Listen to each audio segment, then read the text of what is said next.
morning or afternoon, wherever you are. Welcome to this session. We're going to be talking about the incident scenario that we will be running in next week. So this is for a smaller group of people to come up with the events to happen for the incident and how to manage the logistics of it.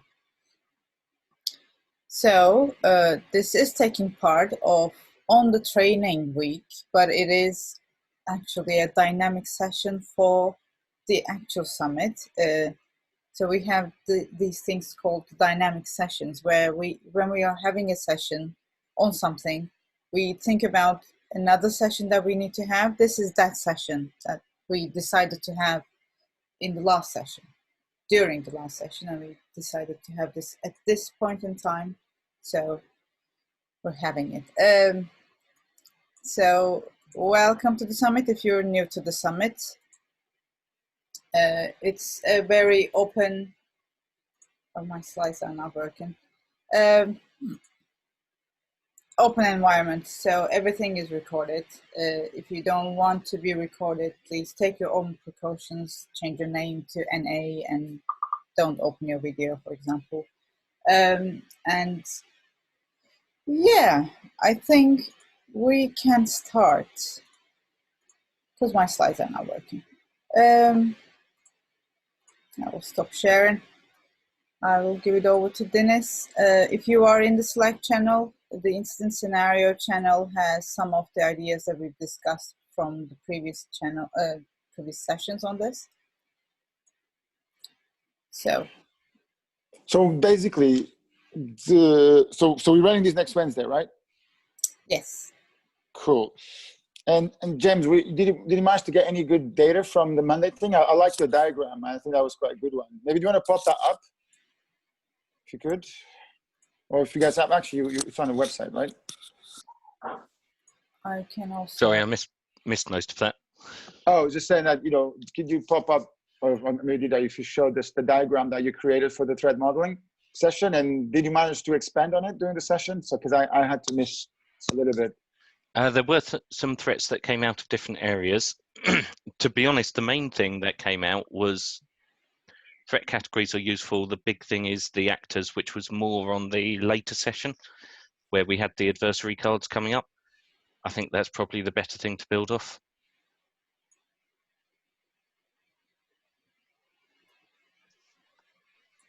So adversary cards are going to be our personas, are they? Yep. So, or something along those lines for the different groups or actors in it. So we want, obviously, let me take some more thorough notes this time. So we want the attacker. Take notes directly into the channel. I think that will be easier because yeah, adversary cards.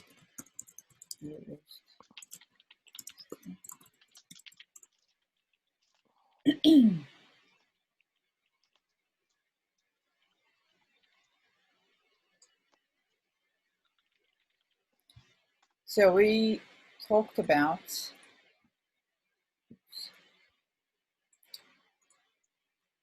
okay, so you're saying red team, blue team, ops. SMT, what was SMT? Senior management team or just management team. The people who have to answer to the customer. Okay. Previously we said the client, attacker, C-level business, legal and finance, IT and development, and the security team. Yeah, we can always add more teams. There's plenty of other stakeholders who can be in there, but I think 5 is the minimum to get a comprehensive view. Cool, and these are the groups that we will put into the breakout rooms. Does Dennis realise he's on mute? Yes, I just realised that. I think maybe we could just define now, or I think we need to define who will play those characters, because I think what's important is on the day, right? I would say the responsibility of the character, right, is to basically come up with the first set of questions, have a number of questions lined up, and then react to what's been decided, yep. Right? And then what's it called, and then provide the next batch of questions. So it's so just maybe recapping. So the workflow is we present this scenario, right, to the team. Say this is the company. We present the first indications of attacks that we've seen, right? So we have one customer pulling the plug, saying this is really weird, right? We we're bailing out. We think you guys have some issues, yada yada, right? We have some weird errors, right, happening on the management portal, and we have also that denial of service attack on the main website, right? So remember that was the kind of the dead fish out of the strategy to throw a curveball to the security team because the attackers realized that one of the customers have caught on that they were there.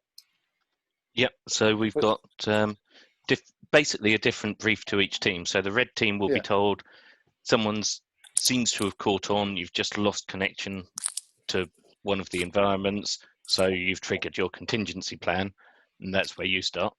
Yeah. What do you do next? Blue team get told you've just had this flagged up by a customer. Yep. Same with ops team, SMT, same thing, and obviously the customer they're essentially being told the reactions of the company. Yeah, but also I think the blue team, in fact, I think what's interesting is that the blue team first focus is on the denial of service attack, right?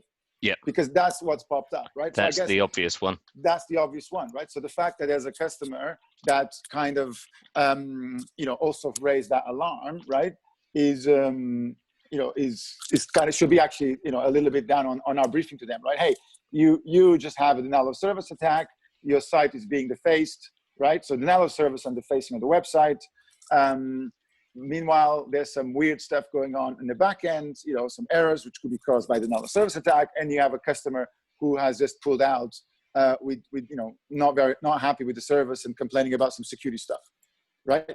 And that's it, right? That's kind of, in fact, I would say in some organizations, we're already giving them a good thing, because in some organizations, the information that the customer has bailed out probably doesn't even reach. Shall we say it's coming from give the customers a user group so they can talk to each other rather than having them try to represent every customer? So one of the customers in the user group has also flagged this up to the rest so they can act together instead of trying to represent every possible customer viewpoint. Yeah, because we have a customer group, right? Yeah. Okay. Or maybe you do that. Maybe we say that they also publicly share that, hey, we have some security concerns, right, about the platform. Maybe these days people will never go very detailed because they don't want to be liable. But let's say there's a user group, so then we know that the customers are being aware that A, the website is down, and B, one of their one of their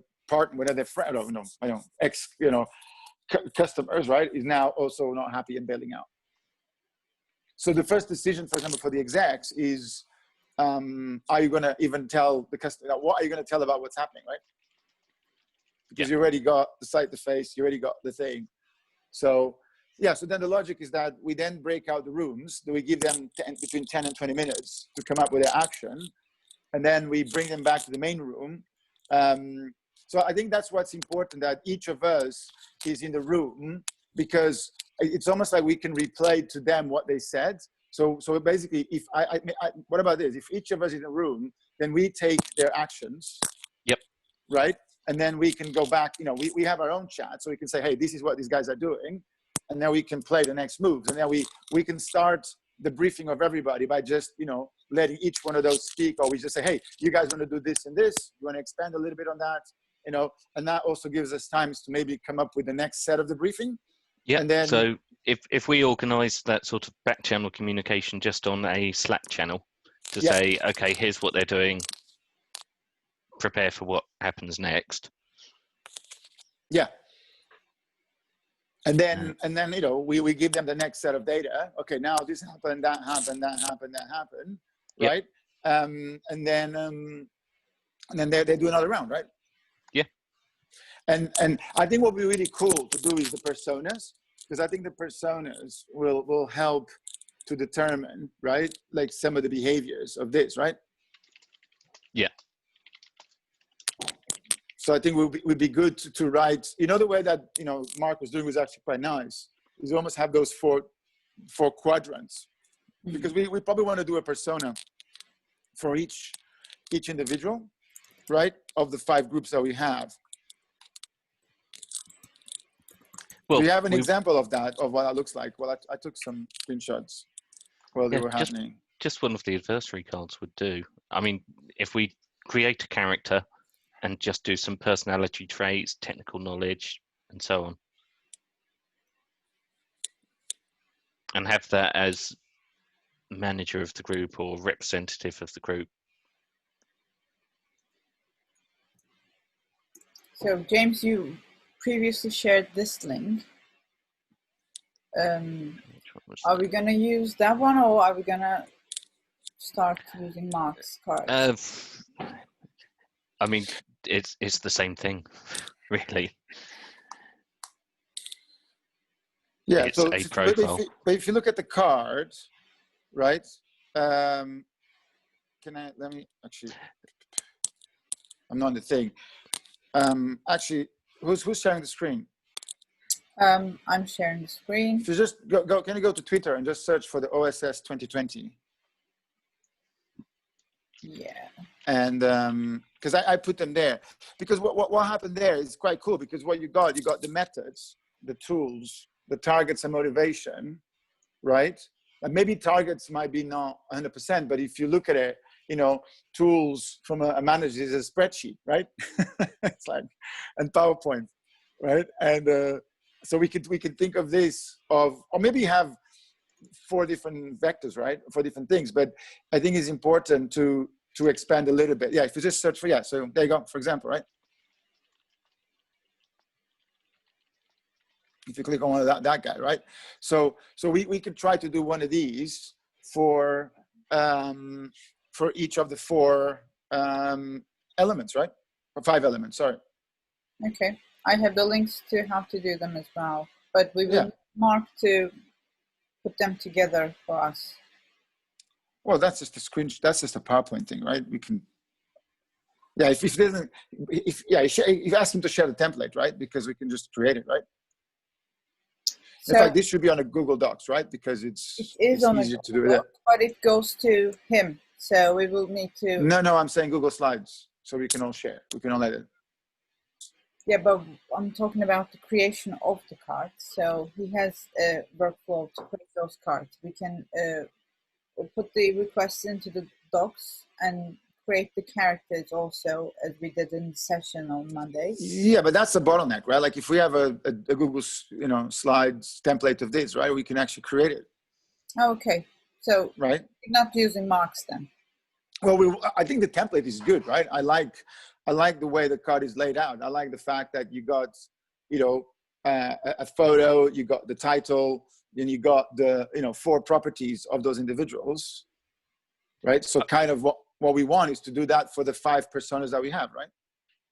Yeah, if we just decide who's running each team, they could create their own persona if they felt like it. Yeah, and question: who's running each team? Facilitating rather than running. Yeah, you're right. Yes, you're right. I think and that's something I was going to mention. So we need to just agree on the 5 that will run each ones, right? So I think it was, well, to be honest, I think it was the 3 of us plus Tony and Ben, right? Wasn't it? Ben will be on shortly. Yeah, I think it's me, me, Dida, James, Tony, and Ben, right? Mm-hmm. I think that's the 5. I think so. Yeah.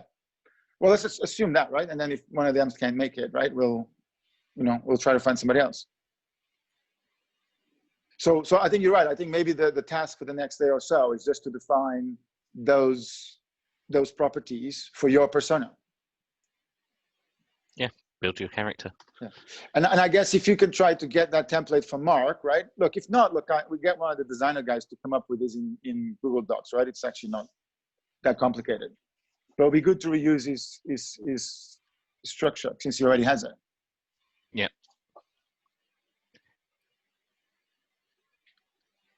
Because you saw the one we created, right? For the user stories. I posted a while back. They also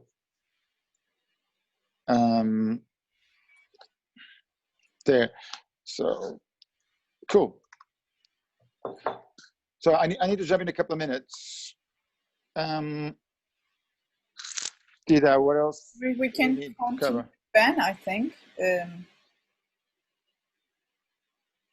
I think it would be good to try to write this story. Do we have it written somewhere already? Not really. That's why we. Yeah. Can you start just probably a Google Docs, right? So we just all can write the script. Yep. And then I can expand on it, and we can expand on it. I think it would be good to have a little bit of a decision tree, right? So that we can think of, you know, what's the outcomes and kind of what's the scenarios that we can draw on, right?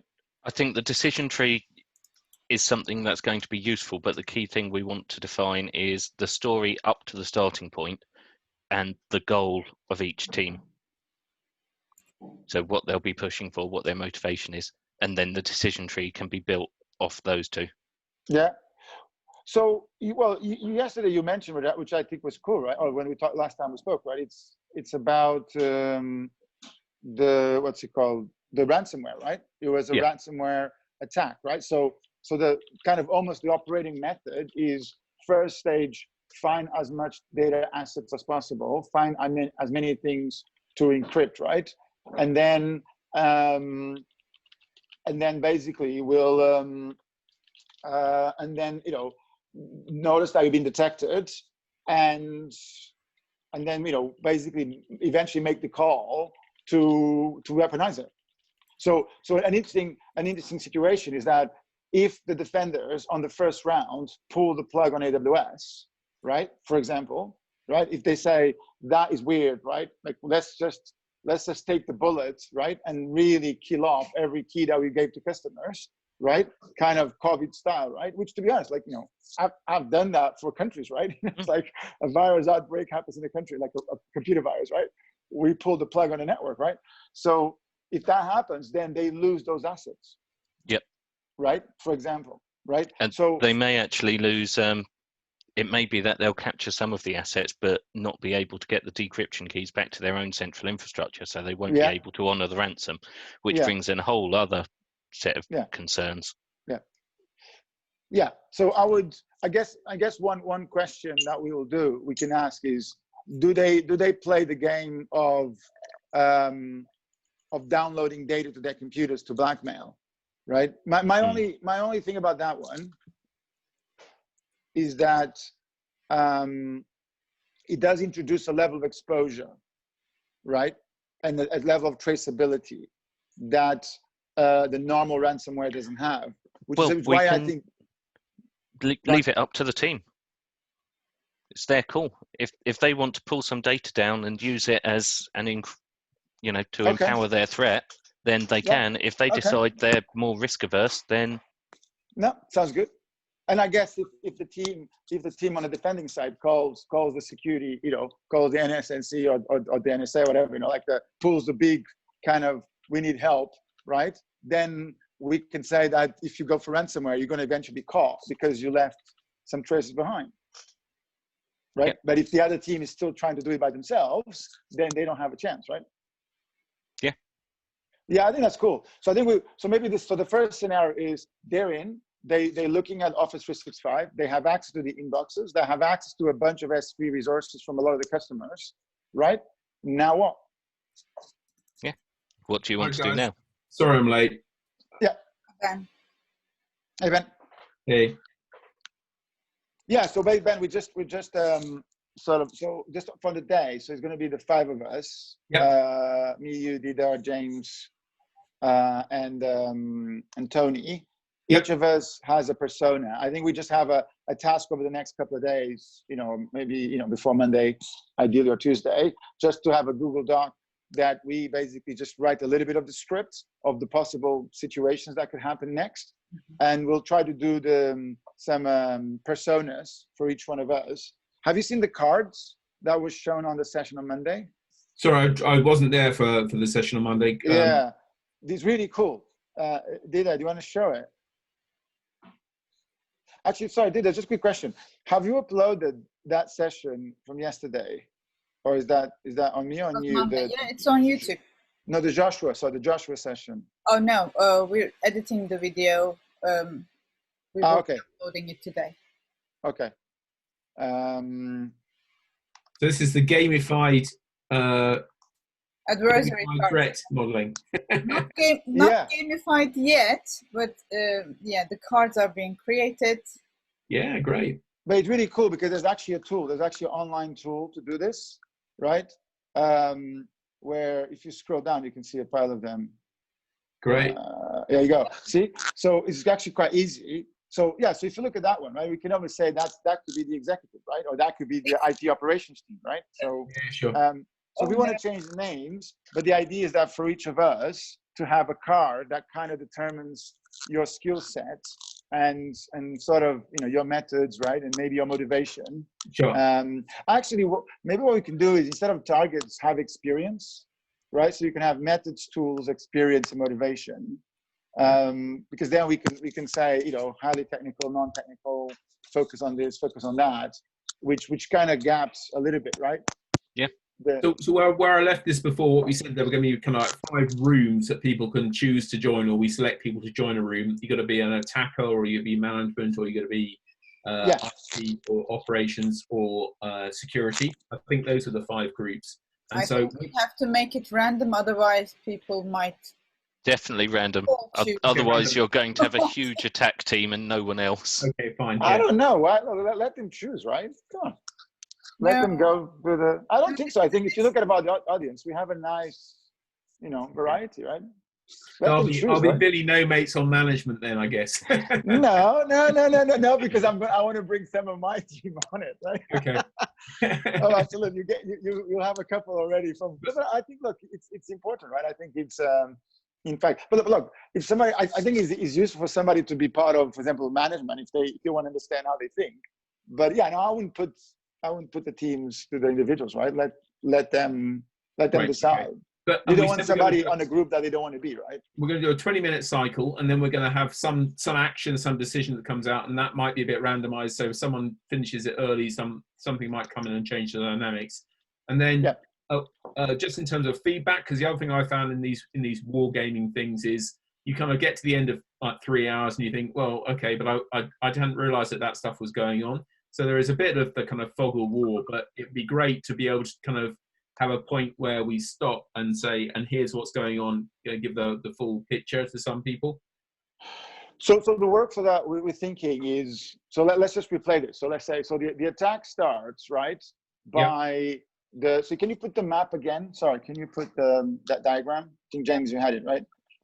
So from the attacker point of view, the brief is you guys are in, right? Yep. And you have access to the both AWS and the admin interface, right, of the system. Now you get to decide what you want to do next, right? So you have access to emails and you have access to AWS. And actually, I think I'm actually thinking that we might not tell this publicly, because we might tell this to the attacker's room, because the public thing is that what has happened is that the website is under a denial of service attack and has been defaced, right? And you have a customer who's gone to one of the customer forums and says, by the way, we just pulled out because we're concerned about the security of this company. So talking about information asymmetry here, what we're saying from management look at this, and what they see, this is a very technical diagram, but what management is seeing is a customer complaint coming in, or customer form coming in, and they're seeing, and then a technical person would see a threat log, something pumping up on a dashboard, and then an attacker would see, I've got access to email. So what we're kind of masking, although we've got this picture, other people can only see a little bit of that, and they might only get to see bottom left or top right. So we're kind of putting a series of masks that go across this. And then as we go through, we might reveal more. Yeah, I actually think that we should not tell everybody that the attackers have got in. So I think we should tell everybody just the fact that you've got a website defaced, you got a denial of service hitting, and you have a customer who told other customers that they bailing out, and that there's a number of weird errors on the back end, right? And that would be the only 3 clues that we'll give to start it. And then each one goes to the room, right? And we basically ask, so Ben, if you're in the room with the executives, you ask, what do you do next? I'm just wondering, I'm not trying to make it more complicated, whether instead of giving the same information to every group, that information is seen through different lenses by different people. So we have discussed the briefs to be given to each specific team, to each team. slightly different. Yeah, yeah. So for example, in that case, when let's say I'm going to represent the attacker, when I'm on the room of the attackers, I will tell them what is happening is that you guys have compromised to the web app, and you have access to the admin interface, you have access to all the emails, and you have access to all the S3 buckets, right? And you have access to AWS. Now, what do you want to do next? So how long do we have for the session? 5 hours. 5 hours. Okay, so if we did say 20 minutes per move, or 20 minutes per round, where first 5 minutes, whoever's in the room with them gives that team-specific brief, and then bring them back for 10 minutes so we keep a heartbeat going. That 10 minutes can be a summary of what everyone sees at that point, or what everyone knows. Yeah. And back in and out, that gives us a total of a maximum of 10 moves to completion. And by the way, I would probably start saying that it's a 3-hour thing that we can extend to 5. Yeah, just make it 3 hours, otherwise people will get to give us aware that if we start running out of moves, right? Let's say that it's a 2-hour to 3-hour thing, but if it gets really good, we'll keep going over dinner, right? So the other thing I've done that's quite good in these when you got multiple guys, sorry, I really need to jump because I have an exec call now. So I'll catch you later, yeah? Yeah. All right, cool. So James, I don't know what you think, but the other thing that I've found useful is you can also message between the teams. So we will have a back channel for the facilitators to be chatting on. The idea was we've got the facilitators able to chat on Slack. Potentially messaging will open up between the teams, because when the attackers send a ransomware demand, at that point you might say, okay, your teams can talk openly. Because I think it's quite interesting, the dynamics. What I've observed in real instance and in these war games is how people behave culturally when they get management telling them, you're on the hook for this, it's your fault, or it's that whole team ethos thing. So I think we're going to run for 3 hours. Are we going to have a debrief or a kind of an analysis of it, a critique of it? There's a follow-up session the next week, which is the post-mortem. Perfect, that's really good. Yeah, because then you can kind of play back some of these key themes and messages, which will be different for each group. And of course, with one of us in each room, we can actually record in each room, so long as we've got the permission and host licensing to do it. Perfect. So we can have all of the team activity recorded. I mean, does anyone want to go on Twitter and set up 5 handles, one for each team? And just we can tweet out OSS actions attacker, from the team. Yeah, OSS attacker, OSS management, OSS IT. Yeah. And we could put one for Donald Trump as well, yeah? But why do we have normally a company only has one Twitter account? Yeah, but it can be internal comms. It's so that they can talk to each other as much as anything else. Yeah. Because I do think you need some private messaging between the teams where, typically the flow would be from management down to the IT or security might be, it's unlikely to be much communication with the attacker, though I have seen that where people are going out on the forums and trying to engage. But I think most of it is hold on, I just got an incoming call. I'm just going to deal with it. Hold on.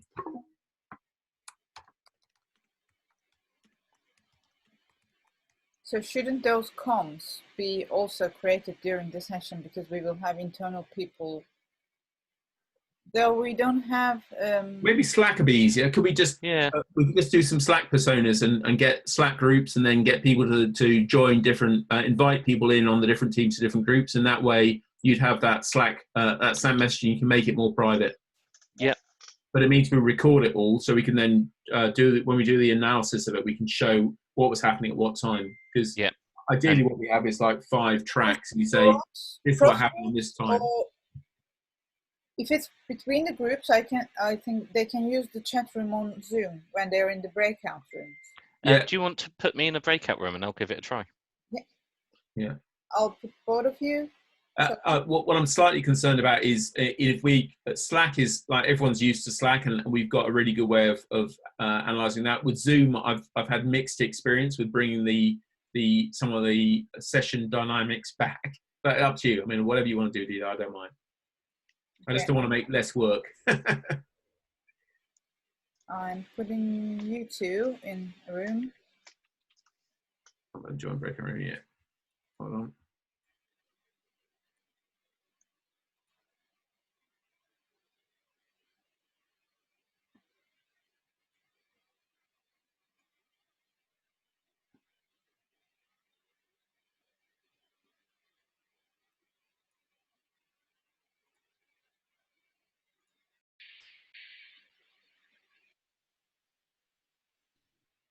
So we are now alone.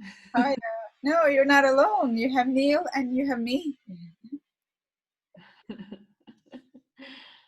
This is just Breakout room. How it is being recorded? Each breakout rooms separately? no. Yes, they will be separately. So this one is still being recorded because I am the host, and it records on the same recording as the main session. But for the other ones, we will have to make each host record them. So I am able to see the Zoom chat. Do you guys see the Zoom chat? I see from, yes, I see from you wrote hi. Yes. So you can see that. Great. And I'm going to ask the other group, were they able to see this, or did they have another chat window? Because I can see all the previous chat in the window. Can you see all the previous chat from today? No. Okay. No. I Just see only this what James wrote, teams and direct team attacker, and so okay. this is the, All right. Okay. So you can see. hi. Yeah. Okay. All right. I'm leaving the room, going back to the main.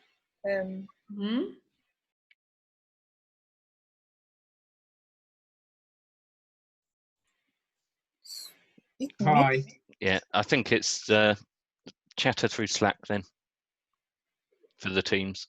So did you see my chat while you were in? Okay.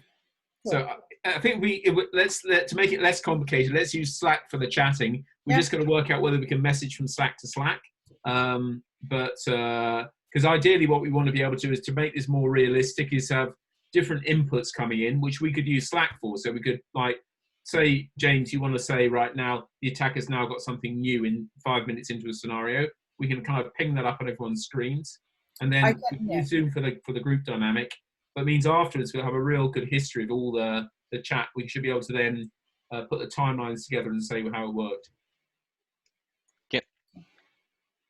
Dida, can I just ask you, as a point of hygiene, I just want to make sure that I can book all these sessions into my diary so I don't suddenly have to drop out for a conference call in the middle. That would be quite realistic from a management perspective. Sorry, I didn't understand the question. Could you just send me the? Just need to make sure I've got this in my schedule. So is it on the OSS schedule? It is. Great, good. I'll go and find that. I just need to make sure I book it in. I don't get any clashes. Yeah. I'll do that. Cool. So how do I delete these rooms? Yep, I'm deleting the breakout rooms. Bye-bye. Cool. Welcome back, everybody. So what do we have to do in terms of prep? What do you need me to do next? Once we've got the template for the card, we were just going to have everyone create their own team's persona card. Yep. Because then you know it.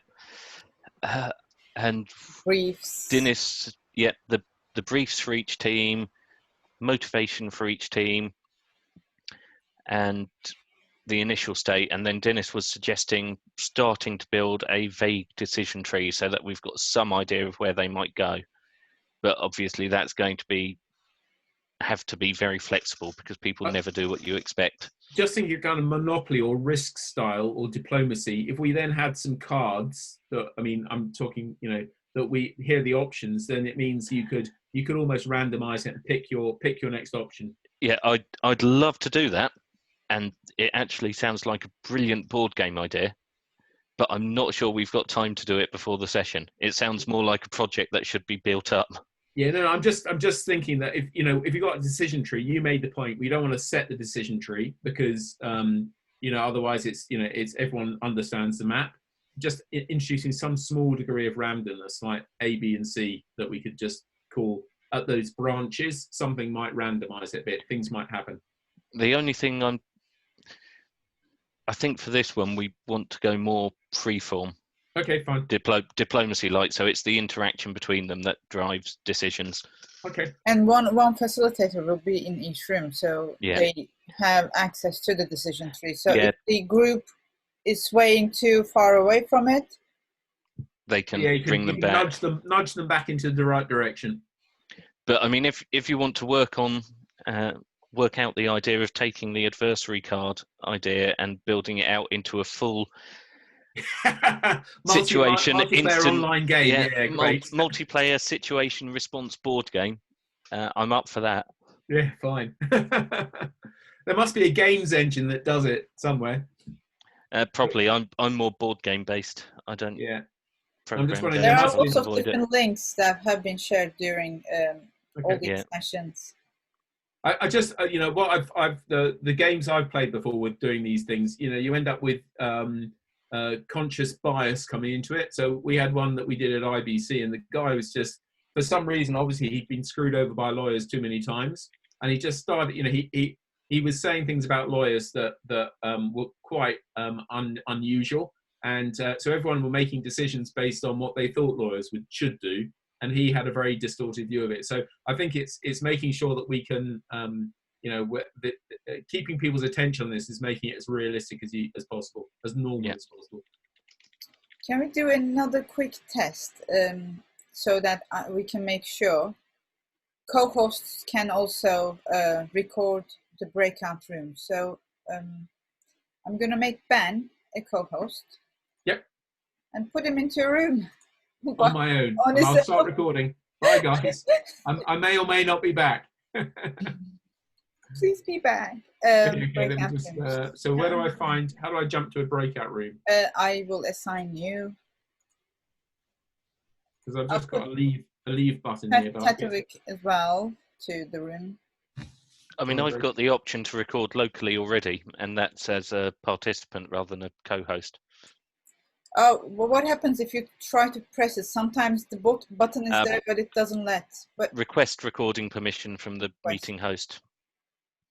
Okay, and the way I would do is, I can allow you to record. Yeah, okay. Even if you're a guest, I can do that. That is good. Now I have allowed you to record. Yeah. I'm just gonna go check up on them. Use Slack alongside it. Oh, did I? Here. Oh, did it work? It worked, and we are recording. Shall I stop the recording? Yeah, you can. Okay, and then I'm gonna leave the room, and we can come back and just see if we can share it, because. Okay. I thought I was the only one, that's why I just wanted to confirm once. Thank you. So my question now is, the recording that I made in that breakout room, where do I find it? I probably need to have looked at it before I left the breakout room. Because it's all very well recording, but retrieval is important. So did you say record on this computer, or did you say... I just pressed record meeting. I don't know where it went to. It must be on Zoom. Okay, so it either recorded on your computer and you will see it converting it once the meeting stops, once the meeting ended. Okay. Or it has sent it to our cloud, but I doubt it did. Okay, so let's see if we can retrieve one. Yeah. Apparently, cloud recordings will be only the main room ever. It's local recordings for any breakout rooms. Okay, so we have to record it locally, and then it will be on the computer, and then we've got to make sure that as we record each session, because we'll be jumping in and out of these breakout rooms, we probably then need to make sure we either leave the room. If you leave recording on, it should follow you into the room. So you'll have a local recording of the main room and each breakout room. So it's going to be a large recording, and we need to make sure there's enough. We don't want that, because I'm already recording the main room. So we just need, Otherwise, we have to turn it off and on every time we jump in and out What I of a room. noticed is the chat that we put in there, James, was consistent when we come in. So hopefully they'll do the same metaphor, that the recording will be consistent. You have a main recording and you have a recording track for each of the breakout rooms, and then that will, as people come in and out, that obviously you won't be recording when they're not there, but we should then be able to have 5 tracks. We should try it though. Yeah, I mean, until the meeting ends, we won't know where the recordings are. Okay. Which is lucky dip.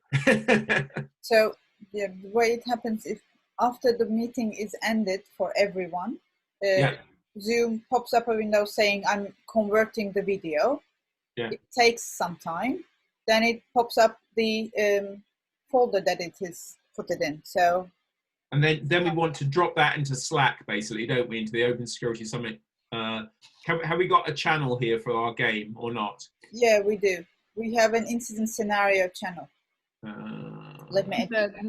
Did I just one question for when we are in breakout room and chatting? Can we chat with just locally in the team in the breakout room, or it always goes to everyone? It's local.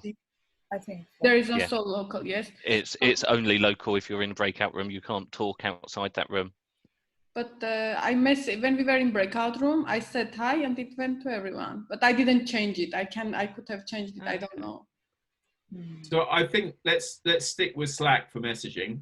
Let's use Zoom for recording the video and the audio, and then we've got very clean separation. Because I think we might want to be a bit, especially we should have a group where the room leaders can message each other. Just if things are coming, if the wheels are coming off in your session, and you want to kind of get it back on track, They've gone rogue and decided they're hacktivists and are targeting a nation state. Exactly, that's right.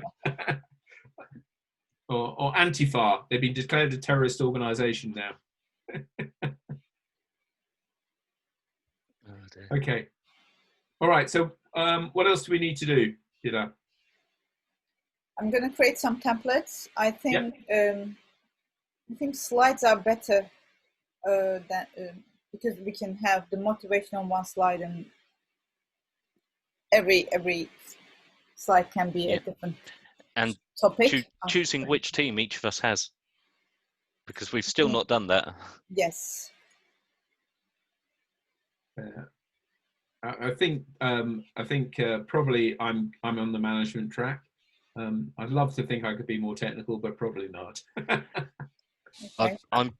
I'm happy to take any of them, to be honest. Yeah, I cannot be anything else than management as well. Okay.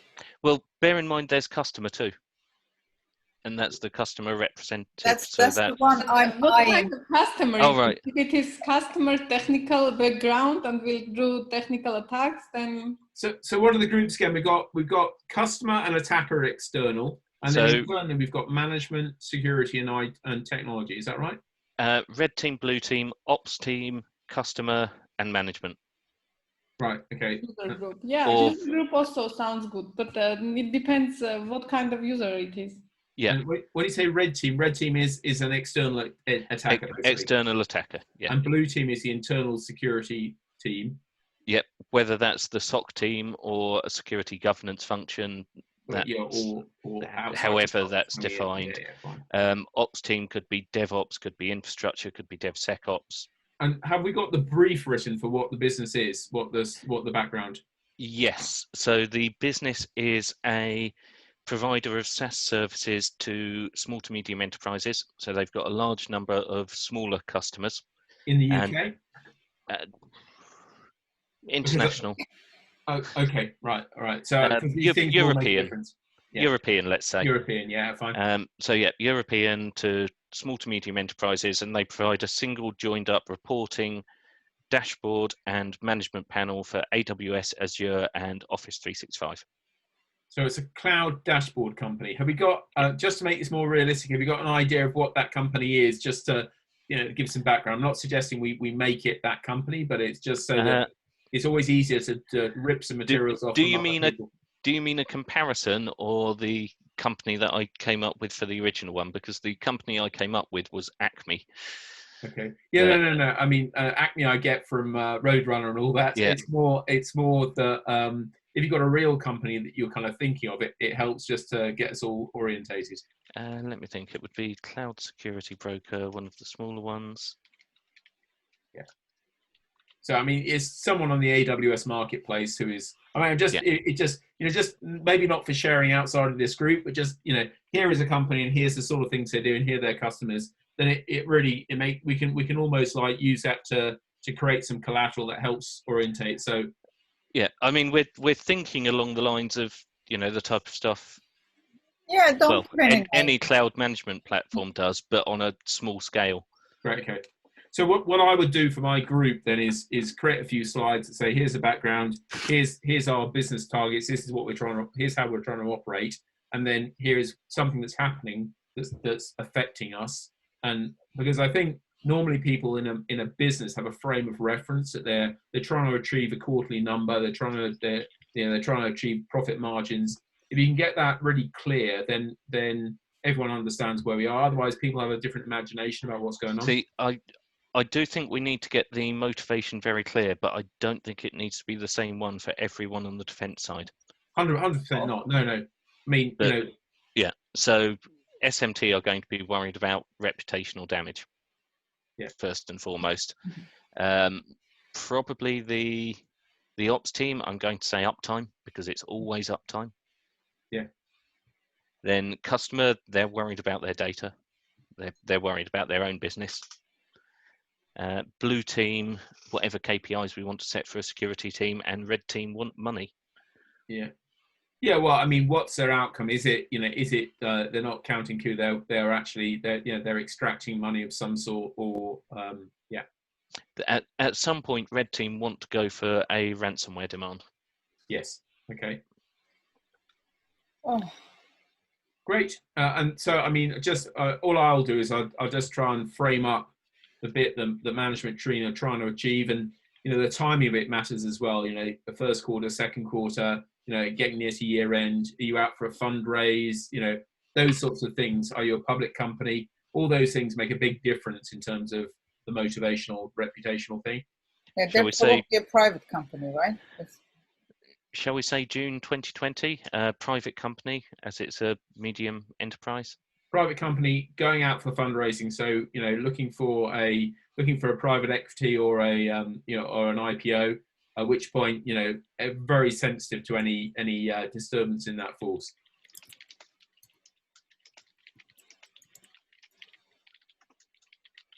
And obviously, that may not, normally in a company that isn't apparent to the security team. They won't know that that's the motivation for management. So that they'll see some odd behaviour from management that they don't understand why they're so sensitive. Fine, it's not broken. It's only a ransomware attack. And they don't realise that if it goes to the front page of the FT, that's their business plan hosed and their country mansion gone.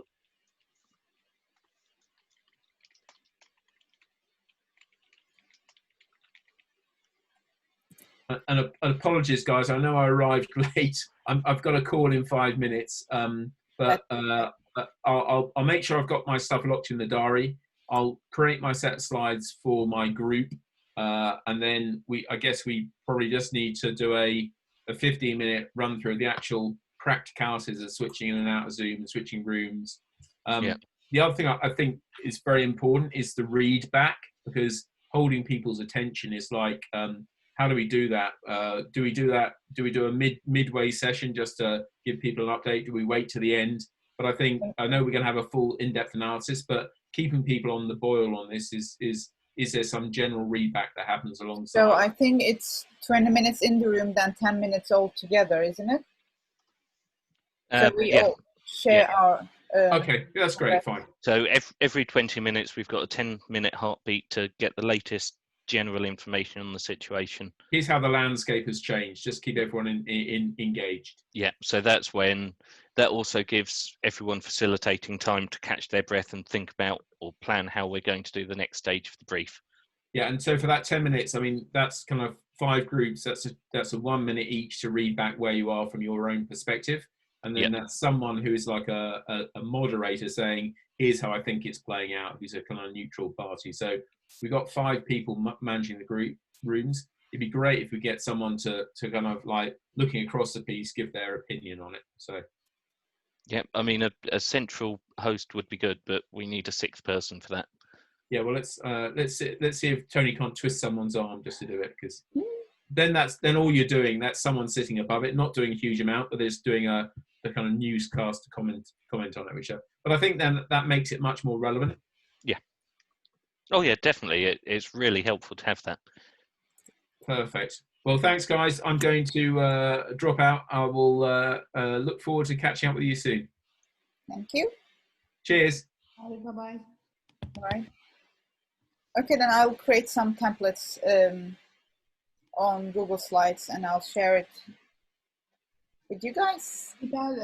Yes, in breakout room, I asked Ben if he wants to get schedules, and I think he said yes, that he is very much blocked and would like to have it in calendar reminders when are his sessions or when he should be involved. Who? Ben. Ben, yes. Okay, yeah, that's fine. I will send the facilitators an invite separate to the Hey Summit, because I don't know how Hey Summit behaves with the facilitators. I think it will be great, yeah, because he said it will be good for him. I just went through and added all of mine to my own schedule, so I got them that way, and that seemed to work. All right. Okay. Thank you, guys. I think next step is the documentation. Yay, fun! Have a good one. You too. You too. Bye-bye.